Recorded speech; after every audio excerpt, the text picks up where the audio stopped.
This Shabbat in Shul, they're going to take out the Torah as they always do, and this time they're going to read the story in Parshat Vayigash. Jacob, Yaakov, our father, whose also named is Israel, he was mourning the loss of his son for 22 years, not knowing where he is.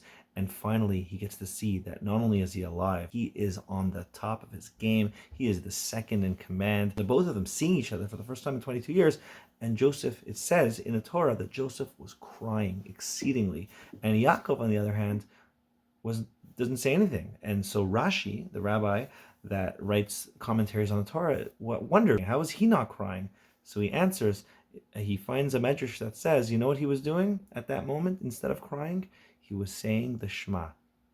He was using this moment to say Shema Yisrael, to take the most happiest moment of his in the past 20, 30 years, saying Shema Yisrael, Hashem Elokeinu, Hashem Echad.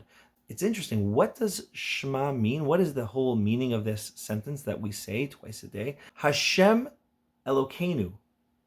God, God. What is Hashem? What is Elokeinu? Hashem is what we refer to as God when we talk about who God is as a merciful one who is always there with us at all times, always being there for us.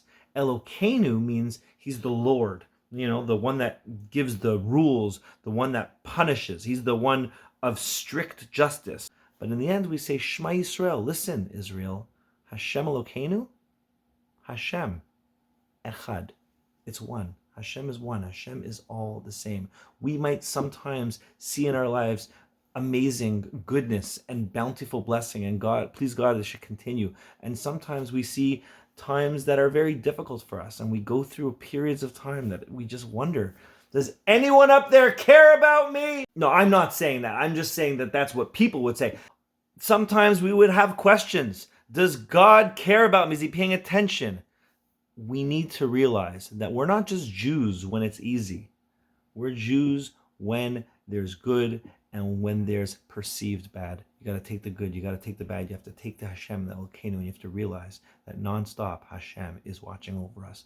We might not see it, we might not feel it, we might not understand what is being done to us. But the same God that's punishing, that's being so strict, is also the God of mercy. Hashem Elokeinu, Hashem Echad. Let's realize it, let's internalize it, let's believe it, let's understand it, and just be there. And how do you end these things?